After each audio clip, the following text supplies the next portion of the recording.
Your money आपका financial guide हाजिर है एक बार फिर पर्सनल फाइनेंस से जुड़े आपके तमाम सवालों के जवाब देने के लिए। हमारा मकसद आपको केवल सही रणनीति देना नहीं बल्कि आपके हर लक्ष्य को पहचानना और उसे पाने के लिए आपकी मदद करना भी है। नमस्कार, मैं हूं कविता थपलियाल। देखते हैं क्या है खास आज योर मनी में। फंड का प्रदर्शन बिगड़ा, बने रहें या निकल जाएं। बच्ची के सुरक्षित भविष्य के लिए कहां करें निवेश। और करोड़पति बनने के गुरु मंत्र योर मनी में आज हम आपको देंगे। योर मनी में आज आपके तमाम सवालों के जवाब देने के लिए हमारे साथ जुड़ रहे हैं वाइस इन्वेस्ट एडवाइजर्स के हेमंत सिद्दीकी। हेमंत जी, आपका स्वागत है। सीधा यहाँ पर शुरू करते हैं सवाल जवाब के सिलसिले के साथ और हमारे पहले दर्शक हमारे साथ फोन लाइन पर जुड़ रहे हैं सचिन मल्होत्रा। नमस्कार सचिन, बताएं कहाँ से बोल रहे हैं, क्या करते हैं आप, परिवार में कौन कौन है, कुछ जानकारी दीजिए अपने बारे में।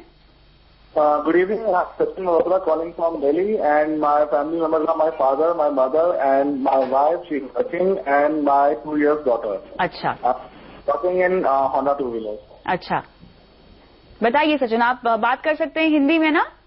Yes, yes. अपनी फाइनेंशियल प्लानिंग के बारे में कुछ जानकारी दीजिए। आपने कहाँ कहाँ निवेश किया है और योर मनी से किस बात पे आप सलाह चाहते हैं? अभी मैंने PPF में अप्रोक्सीमेटली ईयरली का मैंने टारगेट रखा हुआ है, एंड आई डू अराउंड 1.2 मैं कर रहा हूँ already, and I have LIC policy of 20,000 rupees. ठीक है। अब आगे मैं फ्यूचर रहा कि मेरे को जो मेरी डॉक्टर है उसके लिए I want to see the good future plan. ठीक है, यानी आपकी बेटी की पढ़ाई के लिए, शादी के लिए आपने कुछ लक्ष्य तय किए हुए हैं? यस, मैंने आपको मेल भेजा था, उस मेल में आई ऑलरेडी मेंशन दैट मेरे को क्या क्या चाहिए, किसके। मैं एक बार ये कंफर्म कर लेती हूँ जो आपने अपने लक्ष्य हमें भेजे हैं मेल के जरिए। बच्ची की पढ़ाई के लिए 18 साल की उम्र में आपको 15 लाख रुपए चाहिए होंगे, शादी के लिए 25 साल के बाद आपको 30 लाख रुपए और खुद के रिटायरमेंट के लिए आपको लगभग 1.5 करोड़ रुपए की यहाँ पे जरूरत होगी। और साथ ही हेल्थ इंश्योरेंस आपके पास नहीं है सचिन? अभी नहीं है। ठीक है, और टर्म प्लान लिया है आपने अपने लिए? नो, अभी कोई टर्म प्लान नहीं है। I just want to start the financial planning, so I just want your help. Okay, आप 32 साल के हैं सचिन, मुझे बताइए आपकी ईयरली इनकम क्या है? My yearly income is 12 lakh approximately. और आपकी वाइफ की? It's around 5 lakh. और आपका जो हर महीने का घर खर्च है वो कितना होगा? अप्रोक्सीमेटली 20,000। ठीक है, और ये सब में आप मुझे ये बताइए कि आपके पेरेंट्स तो आपके ऊपर आर्थिक तौर पे जिम्मेदार हैं? यस, हाँ जी। ओके, और उनके लिए आपने कोई हेल्थ प्लान लिया हुआ है कि पूरी फैमिली के पास कोई हेल्थ कवर नहीं है? मेरे ऑफिस से जो मेरे को मिल रहा है वही है सिर्फ, अभी उसके अलावा मैंने और कोई हेल्थ प्लान नहीं किया हुआ है। आपके पेरेंट्स की कोई हेल्थ हिस्ट्री? नो, कोई हिस्ट्री नहीं है, दे आर फाइन। ठीक है, आपने केवल long term goal sign up किए हुए हैं सचिन, कोई शॉर्ट टर्म गोल नहीं है आपका? घर खरीदना है, गाड़ी खरीदनी है, या कहीं पे आपको जाना हो, बाहर घूमना फिरना हो, क्योंकि उसकी फाइनेंशियल प्लानिंग भी योर मनी पे हम करते हैं। I have dream to visit abroad once. Okay, मैंने उसको डिसाइड नहीं किया कि कब जाएंगे और कितना पैसा आपको लगेगा, ये आपने नहीं सोचा है। लेकिन चलिए, जो फिलहाल आपने अपनी जानकारियां अभी हमें दी हैं और जो आपने लक्ष्य लाइनअप किए हुए हैं उसी पर हम चर्चा करते हैं हेमंत जी से। हेमंत जी, सबसे पहले तो इनके इंश्योरेंस को हमें ठीक करना होगा। फाइनेंशियल प्लानिंग का पहला स्टेप होता है कि आप अपने परिवार को सिक्योर कीजिए, कवर कीजिए एक प्योर टर्म प्लान लेकर। इनकी वाइफ भी वर्किंग है, 12 लाख इनकी ईयरली इनकम है, वाइफ की 5 लाख है, क्या दोनों को टर्म प्लान लेना चाहिए? जी बिल्कुल। एक्चुअली जब हम इंश्योरेंस की बात करते हैं तो बेसिकली हम रिस्क मैनेजमेंट की बात कर रहे हैं। तो उसका मतलब ये है कि घर में जो भी अर्निंग मेंबर है या जिसके ना रहने से फैमिली के फाइनेंसेस को फर्क पड़ता है, उनकी इंश्योरेंस होनी चाहिए। तो जाहिर सी बात है, अगर हस्बैंड वाइफ दोनों काम कर रहे हैं तो दोनों की ही इंश्योरेंस होनी चाहिए। और ये हम हमेशा कहते हैं कि रिस्क मैनेजमेंट में इंश्योरेंस एक बहुत इंपॉर्टेंट हिस्सा है। इंश्योरेंस होना भी जरूरी है, और ये भी बहुत जरूरी है कि उसका जो क्वांटम है, यानी जो सम एश्योर्ड है, वो भी सही होना चाहिए, और जो प्रोडक्ट आप चुने वो भी सही है। इंश्योरेंस को कभी आप इन्वेस्टमेंट कम इंश्योरेंस प्रोडक्ट समझ के मत चलिए। जैसा आपने कहा, इनके लिए बिल्कुल एक यंग है, ये 32 ईयर्स के हैं, और टर्म प्लान इनके लिए बिल्कुल सही ऑप्शन है, क्योंकि टर्म प्लान में प्रीमियम बहुत कम है और जितना आपको इंश्योरेंस चाहिए उतना आपको यहाँ पे मिल जाएगा। हेल्थ इंश्योरेंस उन्होंने कहा ऑफिस से है, लेकिन वो एडिक्वेट नहीं है, बिल्कुल पेरेंट्स का बिल्कुल नहीं है। तो आई थिंक ये दो चीजें इनको बिल्कुल प्रायोरिटी से देखनी है, अपने दोनों का टर्म प्लान और इंश्योरेंस, हेल्थ इंश्योरेंस अपनी फैमिली के लिए और पेरेंट्स के लिए। ये इसलिए कह रहा हूं क्योंकि जो पेरेंट्स हैं उनके लिए वो इंडिविजुअल प्लान लें, क्योंकि वो उनके लिए वो बेहतर रहेगा। बेहतर होगा। और जो क्योंकि इनकी यंग फैमिली है, छोटी फैमिली है, तो ये फैमिली फ्लोटर जो है ले सकते हैं, ये ले। तो ये तो जहां तक इंश्योरेंस का सवाल है। हाँ, यहाँ पर मैं एक बार दोहराना चाहूंगी सचिन, आपको ऑनलाइन टर्म प्लान हम रेकमेंड कर रहे हैं, आप ले सकते हैं। आपको भी लेना है, आपकी वाइफ को भी लेना है। माता पिता के लिए आपको अलग से इंडिविजुअल हेल्थ पॉलिसी लेनी होगी और आपकी वाइफ और बेटी के लिए आपको एक फैमिली फ्लोटर लेना होगा। अब बात करते हैं इनकी फाइनेंशियल प्लानिंग की। सबसे अच्छी बात यह कि ये फाइनेंशियल प्लानिंग करने की बात कर रहे हैं। बिल्कुल। हमने बहुत बार देखा कि इन्वेस्टर्स अपना प्रोसेस तो शुरू कर देते हैं, लेकिन थोड़ा हैपेजर्ड मैनर में या बिना कुछ सोचे समझे या कहीं से आधी कच्ची आधी पक्की सलाह से शुरू करते हैं। फाइनेंशियल प्लानिंग की जब बात करते हैं, इसका मतलब क्या है कि आप पूरा व्यू ले रहे हैं। आपकी इनकम कितनी है, आपके एक्सपेंडिचर कितने हैं, आप रिस्क ले सकते हैं कि नहीं, आपके गोल्स कितने हैं। और जैसा आपने बिल्कुल सही कहा, इन्होंने अपने लॉन्ग टर्म गोल्स को डिस्क्राइब किया है, हाँ। लेकिन शॉर्ट टर्म गोल्स को नहीं किया। जब आप फाइनेंशियल प्लानिंग करने बैठते हैं तो आप short term, medium term, long term सभी गोल्स को देखते हैं। इसका सबसे बड़ा फायदा यह है कि आपके पैसे को डायरेक्शन मिलती है। हम ये सब चाहते हैं कि पैसे से पैसा बनाएं, हाँ। लेकिन हम ये कभी नहीं देखते कि किस तरह के गोल हैं, किस तरह की एसेट क्लास में हम जाएं, किस तरीके से हम अपने इन्वेस्टमेंट को करें। तो फाइनेंशियल प्लानिंग का सबसे बड़ा फायदा है। तो ये बड़ा अच्छा कर रहे हैं कि फाइनेंशियल प्लानिंग की बात कर रहे हैं, शुरुआत करें। लेकिन मेरे ख्याल से जो ये निवेश करना चाहते हैं, फिलहाल बोल रहे हैं कि 1000 रुपए नहीं, 10,000 रुपए से शुरुआत करना चाहते हैं। आगे चल के शायद इसको बढ़ा पाएंगे लगभग 15,000 रुपए से। अमाउंट थोड़ा सा कम है, लेकिन गोल्स भी अगर हम देखें तो काफी लंबे हैं। तो कैसे डिवाइड करेंगे ये? देखिए, जैसा आपने पहले भी कहा कि इनके गोल सारे लंबे हैं। सिर्फ हाँ। एक ही चीज यहां बोलना चाहूंगा, इन्होंने कहा कि ये रिस्क नहीं लेना चाहते। हाँ बिल्कुल, इन्हें तो सेफ रिटर्न्स चाहिए। आई थिंक ये बहुत इंपॉर्टेंट समझना है यहाँ पे, क्योंकि दो तरह के रिस्क हैं। एक रिस्क है कि आप अपनी जो कैपिटल है उसको ना खोएं। दूसरा रिस्क है इन्फ्लेशन का, जो मेरा ये मानना है कि जब आप लॉन्ग टर्म के लिए इन्वेस्ट करते हैं, इन्फ्लेशन कैपिटल से बहुत बड़ा रिस्क है। ऐसा कभी नहीं हो सकता कि आप 15-20 साल के लिए इन्वेस्ट करें इक्विटी में और पैसा गंवाएं। लेकिन अगर आप इक्विटी में इन्वेस्ट नहीं करें और आपकी रिटर्न 7 या 8% पे अगर जाके रुक जाए, तो आप महंगाई को बीट नहीं कर रहे हैं। महंगाई को बीट नहीं कर पा रहे हैं, तो आपके पैसे की वैल्यू जो है सिर्फ नंबर में बढ़ रही है, एक्चुअल में जो उसकी वैल्यू है वो नहीं बढ़ रही। तो यहाँ पे सचिन से भी हम बात कर लेते हैं। सचिन, आपने कहा है कि आपको बिल्कुल 0 रिस्क रिटर्न चाहिए, इससे आपका मतलब क्या है? एक्चुअली मेरे को जो मार्केट है उसका बिल्कुल भी आइडिया नहीं है। आई डोंट नो कि जो मार्केट में जो फंड्स हैं उनका क्या ऊपर नीचे रहता है, म्यूचुअल फंड्स का, वो मेरे को बिल्कुल आइडिया नहीं है। यूटिलाइजेशन आई डोंट नो कि हाउ टू यूटिलाइज देम और उसके बाद कैसे उसको वर्कआउट करें। मेरे पास ज्यादा टाइम नहीं कि मैं मार्केट को रिव्यू कर सकूं। अच्छा, आपके पास टाइम भी नहीं होगा। चलिए, लेकिन आपने बहुत सही जगह अपना सवाल भेजा है। हम निवेशकों को एक तरह से इंट्रोड्यूस कराते हैं फाइनेंशियल प्लानिंग और पर्सनल फाइनेंस से भी, तो यहाँ इन्हें बिल्कुल भी आइडिया नहीं है। मेरे ख्याल से इसीलिए उन्होंने 0 रिस्क प्लान या रिटर्न का जिक्र भी किया है। लेकिन हम इन्हें समझा सकते हैं कि कहाँ पर डालने से पैसे रिस्क हो सकता है और कैसे आप बच भी सकते हैं इस रिस्क से। देखिए, बिल्कुल सही है। और ये सवाल इसलिए बहुत इंपॉर्टेंट है क्योंकि इनको कहीं ना कहीं जो रिस्क की जो परसेप्शन है इनके दिमाग में, उसको बदलने की जरूरत है। जैसा मैंने पहले कहा, 2 रिस्क हैं, दोनों पे आप ध्यान दीजिए। आपके जो इन्वेस्टर्स हैं जो शायद मार्केट को नहीं समझते हैं या उनको लगता है कि इक्विटी बहुत ज्यादा रिस्की है या इक्विटी में मार्केट में पैसा डालने से सिर्फ डूबेगा ही, तो मैं बता दूं आपके लिए बहुत अच्छी ऑप्शन है म्यूचुअल फंड। म्यूचुअल फंड, जैसा कि हम जानते हैं, यहाँ पे प्रोफेशनल फंड मैनेजर आपका पैसा मैनेज करते हैं। आप चाहे 5,000 रुपये भी इन्वेस्ट करें, वो आपको एक डाइवर्सिफाइड पोर्टफोलियो मिलता है। यानी आपका जो पैसा है अक्रॉस डिफरेंट सेक्टर्स, बहुत सारे सेक्टर्स में, बहुत सारी कंपनीज में, उसके अंदर बड़ी कंपनियां, छोटी कंपनियां और मझोली कंपनियां, हर तरह की कंपनी में आपका पैसा जाता है। तो म्यूचुअल फंड जो है आपके लिए बहुत ही सही व्हीकल है। और उसमें भी क्योंकि आप हर महीने इन्वेस्ट करना चाहते हैं, एक SIP, सिस्टमैटिक इन्वेस्टमेंट प्लान, जो एक डिसिप्लिन अप्रोच है। जैसे आप रेकरिंग डिपॉजिट करते हैं बैंक में, वैसे यहाँ पे SIP करते हैं। उससे क्या फायदा है? एक तो आपके प्रोसेस में एक डिसिप्लिन आ गया। दूसरा, जो रिस्क हम समझ के चलते हैं इक्विटी मार्केट में कि उतार चढ़ाव होता है, इनफैक्ट हर महीने पैसा डालने से आपको एवरेजिंग का फायदा होगा। यानी आप अलग अलग लेवल पे हर महीने पैसा डाल रहे हैं। इसका मतलब क्या है? कभी आप 12 रुपए पे पैसा डाल रहे हैं, कभी 10 रुपए पे, कभी 8 पे या कभी 14 रुपए पे। तो आपकी जो एवरेज कॉस्ट है लॉन्ग टर्म में वो कम हो जाती है। और डिसिप्लिन अप्रोच का फायदा ये है कि अगर आप जैसे आपने अपने टाइम होराइजन की बात की, बेटी की हायर एजुकेशन के लिए या उनकी जो मैरिज के लिए या आपके रिटायरमेंट के लिए, वो गोल आप अगर टाइम होराइजन के साथ लेके चलें तो वो आपको वहां पे बनाए रखेगा। क्योंकि बहुत बार हमने देखा है SIP शुरू कर दी, लेकिन जैसे ही मार्केट में उतार चढ़ाव आया आपने SIP को बंद कर दिया। तो यहाँ पे फाइनेंशियल प्लानिंग का फायदा ये है कि आपको एक पर्पस मिल गया। आपको, मुझे मालूम है कि अगर मेरे बच्चे के लिए एजुकेशन के लिए मुझे पैसा 15 साल के बाद चाहिए, तो मैं आज की जो वॉलेटिलिटी है उससे डरूं क्यों? इनफैक्ट जो इन्वेस्टर रेगुलरली इन्वेस्ट करते हैं उनके लिए तो वॉलेटिलिटी काफी अच्छी है, क्योंकि आप कहीं ना कहीं अपना एवरेजिंग कर पाते हैं। तो मेरी ये सलाह है कि आप SIP के द्वारा वेल डाइवर्सिफाइड इक्विटी फंड में इन्वेस्ट करें और अपनी रिस्क की जो परसेप्शन है उसको बदलें। अगर हम इनके गोल्स को देख लें, इन्होंने कहा कि पहले इनको पैसा चाहिए बेटी के स्कूल एडमिशन के लिए।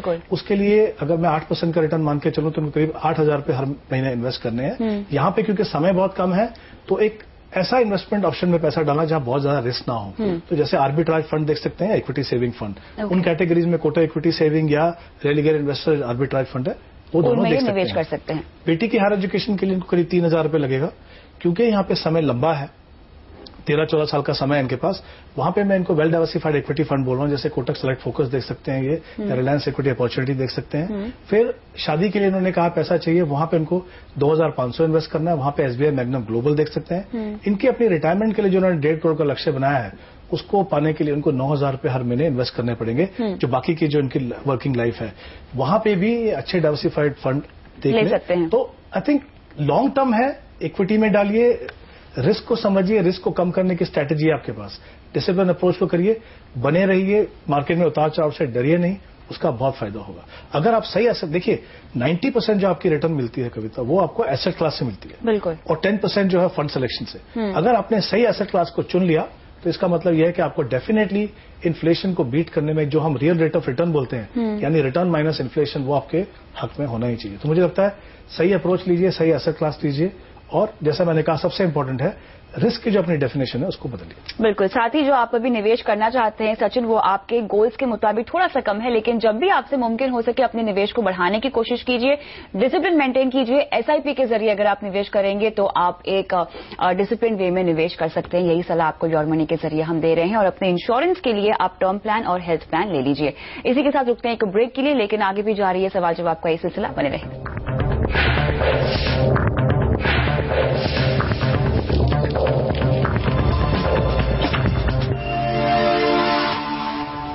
योर मनी में आगे बढ़ते हैं और अगले दर्शक हमारे साथ दुबई से जुड़ रहे हैं। साबू हमारे साथ फोन लाइन पर है। नमस्कार।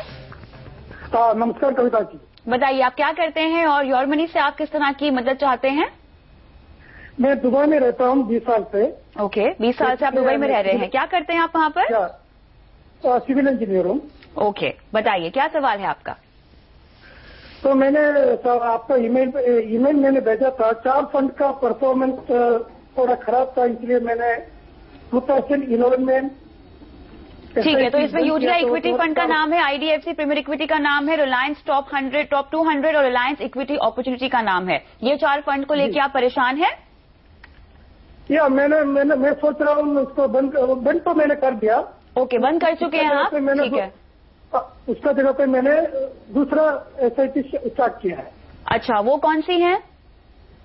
SBI blue chip, Birla top 100, HDFC mid cap opportunities and ICICI through potential value story. ठीक है, ओके, तो अब आप क्या जानना चाहते हैं योर मनी से? ये 4 फंडों में बेच के या स्विच करो या बेचना है या वेट करूं, क्या करूं? मतलब ये जो नए फंड्स हैं इनमें आप बने रहें या निकल जाए, ये पूछना चाह रहे हैं?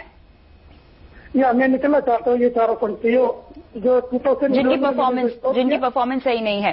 ठीक है, चलिए बताते हैं आप ये कैसे कर सकते हैं। हेमंत जी, यहाँ पर इन फंड्स की परफॉर्मेंस को लेकर तो ये परेशान है, और जैसा कि उन्होंने कहा कि इन्होंने काफी ज्यादा निवेश भी करके रखा हुआ है इन 4 फंड्स में। लेकिन जैसा कि हमने हाल ही में अभी खबर भी सुनी है कि म्यूचुअल फंड से रिडम्पशन जो है वो बढ़ गया है। फंड की परफॉर्मेंस को लेकर निवेशक थोड़े से घबरा गए हैं, लिहाजा वो पैसे निकाल रहे हैं। रिडम्पशन की तादाद ज्यादा बढ़ती हुई जा रही है उतार चढ़ाव के चलते। ऐसे में वो क्या क्राइटेरिया होना चाहिए जो आपको फंड से निकलने का कोई फैसला लेना हो तो आप ले सके? देखिए, सबसे पहले तो मैं कहूंगा, अगर आपने पैसा इन्वेस्ट किया 1 या 2 साल पहले और आपको लगता है अभी ऐसा आप कंपेल्ड फील करते हैं कि हमें पैसा वो निकालना चाहिए, वो क्यों होता है? वो इसलिए होता है कि जब भी आप उतार चढ़ाव देखते हैं बाजार में, या आपने देखा कि पिछले 1 या 2 साल में हमने कोई रिटर्न नहीं बनाया, तो आपको लगता है कि चलिए अब पैसा निकालें। इसका मतलब है कि जब आपने पैसा इन्वेस्ट किया, आपने अपने टाइम होराइजन को ठीक से डिफाइन नहीं किया। जैसे हमने थोड़ी देर पहले ही शो में बात की, अगर मेरा टाइम होराइजन 10, 12 या 15 साल है तो मैं आज की वॉलेटिलिटी से बिल्कुल डरने की जरूरत नहीं है। इनफैक्ट जैसा मैंने कहा, ये वॉलेटिलिटी मेरे फायदे के लिए है, क्योंकि मुझे डिफरेंट लेवल्स पे पैसा इन्वेस्ट करने की जरूरत है। तो सबसे पहले तो ये समझना है कि अगर आपने इन्वेस्टमेंट करने के टाइम में टाइम होराइजन अगर डिस्क्राइब नहीं किया था, नहीं सोचा था, तो ये सोच के कि आज में क्योंकि मार्केट नीचे है या पिछले 1 साल में मैंने रिटर्न नहीं बनाया, तो अगर 1 साल का रिटर्न चाहिए तो फिर आप बिल्कुल सेफ फंड में जाइए। आप इक्विटी आपके लिए सही सिलेक्शन था ही नहीं, तो इसका मतलब आपने जो सही एसेट क्लास चुनी वो बिल्कुल सही नहीं थी। तब अगर नहीं किया तो अब करें। अगर आपको कहीं अर्ज होती है, लगता है कि अभी पैसा निकालना चाहिए, क्यों निकालना चाहिए? क्योंकि 1 साल में मेरा रिटर्न नेगेटिव है। इस समय पे अपना टाइम होराइजन को डिफाइन कीजिए। अगर ये पैसा आपको अगले 5 या 10 साल तक नहीं लगने वाला है तो आप करेंगे क्या? यहां से निकाल के आप डेट में जाएंगे, 6 महीने के बाद मार्केट चलने लगेगा, फिर वहां से निकल के आप फिर वापस आएंगे। इस तरह से तो आप पैसा बना नहीं पाएंगे। ये समय है जब आप देख रहे हैं मार्केट वॉलेटाइल है, मार्केट लेवल नीचे है, इन्वेस्ट करने का।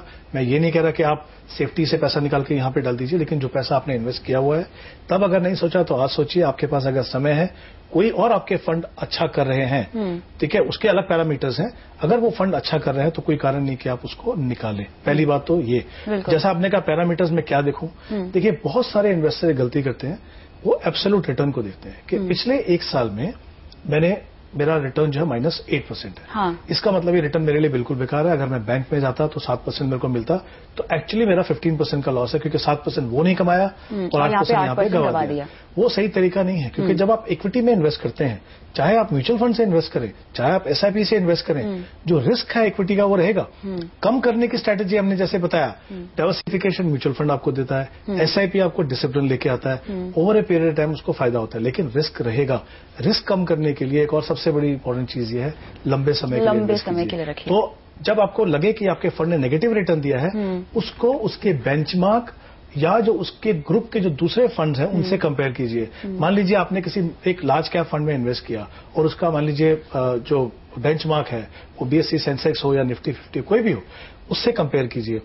अगर मान लीजिए बेंचमार्क 12% गिरा, आपका फंड 8% गिरा, तो एक्चुअली आपके फंड मैनेजर ने अच्छा काम किया। बिल्कुल। यहाँ पे शायद उन्होंने 2011 में इन 4 फंड में लगाए थे पैसे, और ये दरअसल इसके जरिए अपने रिटायरमेंट का कॉर्पस इकट्ठा करना चाह रहे हैं। तो शायद इसीलिए ये घबरा भी गए, बिकॉज रिटायरमेंट को लेके जो प्लानिंग थी वो गड़बड़ा जाएगी अगर पैसे यहाँ पर इनके चले गए तो। अब मुझे आपसे ये समझना है कि अब एसआईपी ये बंद कर चुके हैं इस तमाम फंड में, कैसे निकले, पैसे निकाल लें या ये एसटीपी के जरिए पैसे ट्रांसफर कर सकते हैं? देखिए, इन्होंने पैसा निकाला और फिर से किसी इक्विटी फंड में गए। बिल्कुल। ऐसा तो नहीं कि उन्होंने एसेट क्लास को चेंज किया। पहली बात तो ये इंपॉर्टेंट समझना है। हाँ। अगर आपको इक्विटी में रहना ही था तो आप वो फंड में भी रह सकते थे।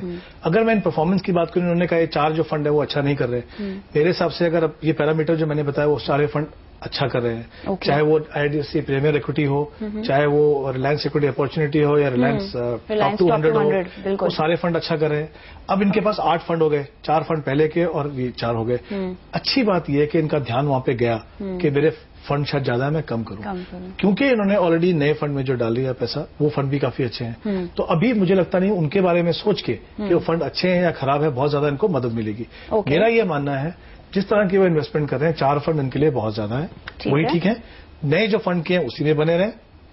मैं फिर से कह रहा हूं, क्वालिटी वाइज 8 के 8 फंड अच्छे हैं, क्योंकि इतने सारे फंड रखना कोई लेकिन जो 4 में निवेश कर रहे हैं उसमें निवेश जारी रखें, वो जारी रखें। और जो पहले के जो 4 फंड है वो पैसा निकाल के इन 4 फंड में डाल दीजिए, क्योंकि 8 फंड रखने का मतलब नहीं, वो मॉनिटर नहीं कर पाएंगे आप। बिल्कुल बिल्कुल। तो मुझे लगता है वो ऐसा करना चाहिए। चलिए, तो आपके जो पहले के 4 फंड है उनमें से आप पैसे निकाल के जो नए 4 फंड है उनमें आप डाल दीजिए और अपनी एसआईपी की प्रक्रिया को जारी रखिए। साबू जी, आपको थोड़ा समय देना पड़ेगा अपने फंड्स की परफॉर्मेंस के लिहाज से। अगर देखा जाए बेंचमार्क से आप कंपेयर कीजिए और ना कि जल्दबाजी में फंड से निकलने का आप निर्णय लें।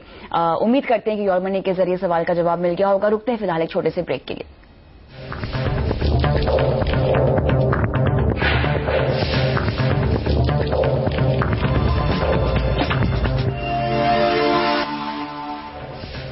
योर मनी में आगे बढ़ते हैं और त्रिलोचन हमारे साथ फोन लाइन पर जुड़ रहे हैं बैंगलोर से। नमस्कार। नमस्कार मैडम। बताइए आप क्या करते हैं, सवाल क्या है आपका? मैडम, मैं बैंगलोर में प्राइवेट जॉब में हूँ। ओके, पूछिए क्या जानना चाहते हैं? मैं फर्स्ट टाइम इन्वेस्टर हूँ, मेरे को म्यूचुअल फंड के बारे में एक्चुअल मालूम नहीं था। ओके। मैं आपके चैनल का देख के वो मालूम पड़ा। अच्छा, आपकी उम्र 40 साल की है और आपकी ईयरली इनकम 2 लाख के आसपास है। कितना निवेश करना चाहते हैं आप हर महीना? मैं अभी 5,000 से स्टार्ट करना चाहता हूँ। ठीक है, कुछ लक्ष्य आपने अपने लिए निर्धारित किए हुए हैं? मेरे अभी 2 साल का बेटा है। मेरे को 15 साल का बाद पढ़ाई के लिए चाहिए कुछ है। ओके। रिटायरमेंट के लिए कुछ 50 लाख रिटायरमेंट के बाद। ठीक है, और आपके परिवार में आप हैं, आपकी पत्नी है और बच्चे हैं? हाँ, ओके। टर्म प्लान लिया है आपने त्रिलोचन जी? नहीं, मैं टर्म प्लान नहीं लिया। मेरे एक जीवन आनंद एक बीमा है, ईयरली 15,000 जा रहा है। 15,000 जा रहा है। आपका महीने का खर्च कितना होगा? महीने का मैं अभी 5,000 से स्टार्ट कर सकता हूँ। महीने का खर्च अभी मेरे घर के लिए अभी खर्चा 5,000 जा रहा है, ताकि 10,000 अभी इन्वेस्ट कर सकता हूँ। 10,000 आप निवेश कर सकते हैं। घर का खर्च आप कह रहे हैं 5,000 रुपए के आसपास आता है? हाँ, ठीक है, चलिए आपकी फाइनेंशियल प्लानिंग की हम शुरुआत करते हैं। जैसा कि हमने पहले कॉलर के साथ भी देखा, इन्होंने भी इंश्योरेंस अपने लिए नहीं ली हुई है और लॉन्ग टर्म गोल्स हालांकि आइडेंटिफाई कर लिए हैं। ये बहुत अच्छी बात है। आजकल दर्शकों में हम ये देख रहे हैं, उन्होंने अपनी लंबी अवधि के गोल्स, पढ़ाई हो गई, रिटायरमेंट हो गया, कम से कम ये तो उन्हें पता ही होता है, लेकिन हाँ, कई बार वो कितनी रकम आंकनी चाहिए इन लक्ष्यों के लिए, उसमें गलती कर देते हैं। त्रिलोचन जी के लिए क्या सलाह होगी? 2 लाख रुपए इनकी ईयरली इनकम है, 40 साल के हैं ये, तो मेरे ख्याल से अगर इस उम्र में निवेश की हम प्रक्रिया की शुरुआत करते हैं और इन तमाम गोल्स को हम ध्यान में दें, तो कितना टाइम इनके पास रह जाता है? देखिए कविता, सबसे पहले इनकी पर्सनल सिचुएशन को देखिए।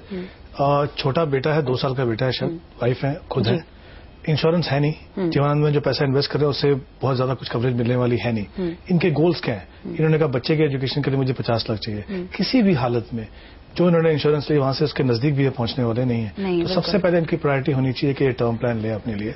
कुछ भी इन्वेस्ट करना वो बाद में करें, क्योंकि पहले आप जो रिस्क हो सकता है जो आपके फैमिली मेंबर्स को इन केस ऐसा कोई अनफॉर्चुनेट इंसिडेंट हुआ, क्योंकि आप सोल अर्निंग मेंबर हैं, सबसे पहले आपको टर्म प्लान लेना है और हेल्थ इंश्योरेंस लेना है, क्योंकि जो हमारे लाइफस्टाइल है कभी भी कुछ हो सकता है। हेल्थ इंश्योरेंस और लाइफ इंश्योरेंस सबसे पहले देखिए। अच्छी बात जैसा आपने कहा ये है कि ये गोल डिफाइन किए उन्होंने, टाइम होराइजन देखा, और मुझे लगता है उससे एक और अच्छी बात इनके पास ये है, फर्स्ट टाइम इन्वेस्टर है लेकिन म्यूचुअल फंड की बात कर रहे हैं। आई थिंक हम हमेशा यही बताते हैं लोगों को कि अब समय आ गया है कि आप जो ट्रेडिशनल ऑप्शंस हैं, आपकी बैंक डिपॉजिट, वहां से आगे जाके जो मार्केट लिंक प्रोडक्ट है, चाहे वो डेट फंड्स हो, चाहे वो बैलेंस फंड हो, चाहे वो इक्विटी फंड्स हो, उनमें देखना जरूरी है, क्योंकि कहीं ना कहीं अपने आप को मौका देते हैं कि आप अपने रिटर्न्स को सुधार सके। आई थिंक जो स्टेप्स वो ले रहे हैं वो अच्छे ले रहे हैं। दोनों गोल्स की बात करें, 10,000 की इन्वेस्टमेंट कर सकते हैं। हाँ। अगर मैं इनके टारगेट के हिसाब से जाऊं तो बेटे के एजुकेशन के लिए इनको करीब 11,000 रुपए इन्वेस्ट करना पड़ेगा। यहाँ पे मैं दोनों गोल्स के लिए, क्योंकि समय लंबा है, 12% के एज्यूम रिटर्न लेके चल रहा हूँ। 11,000 रुपए इनको बेटे के एजुकेशन के लिए चाहिए, और अपनी रिटायरमेंट प्लानिंग के लिए जो 50 लाख की बात की उनके लिए उनको 5,000 इन्वेस्ट करना है। अब इनके पास उतना पैसा है नहीं, 10,000 से शुरू करते हैं। मेरा ये मानना है कि दोनों को डिवाइड करें, 5,000 जो है बच्चे के एजुकेशन के लिए रखें, 5,000 अपने रिटायरमेंट प्लान के लिए रखें। तो 2-3 फंड, हम कुछ फंड्स हमने ऑलरेडी बात की है, फ्रैंकलिन प्राइमा प्लस देख सकते हैं, रिलायंस टॉप 200 की हमने बात की है। इस तरह के जो फंड है, वेल डाइवर्सिफाइड फंड, उनमें इन्वेस्ट करें। आगे जाके अगर उनकी इनकम बढ़ती है तो कोशिश करें कि पैसा दे सकें।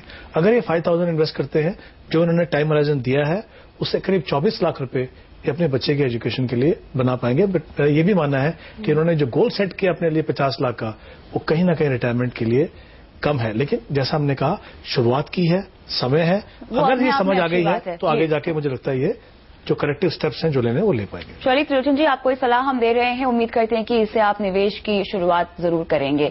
और बहुत बहुत शुक्रिया हेमंत जी आज शो पे आने के लिए। इसी के साथ अगर आपका भी कोई सवाल है, अगर आप भी पहली बार निवेश करना चाह रहे हैं, या अगर इंश्योरेंस को लेकर आपका कोई सवाल है, कोई पॉलिसी आप लेना चाहते हैं, क्रेडिट कार्ड, लोन पर कोई सलाह चाहते हैं, तो अपना सवाल आप हमें ईमेल कर सकते हैं mf@moneycontrol.com पे। अपना कॉन्टैक्ट नंबर और लोकेशन जरूर डालिएगा। साथ ही आप @kavita.th पे सवाल डाल सकते हैं, अपना व्हाट्सएप भी कर सकते हैं, लेकिन साथ में अपना नाम जरूर भेजिएगा। नमस्कार।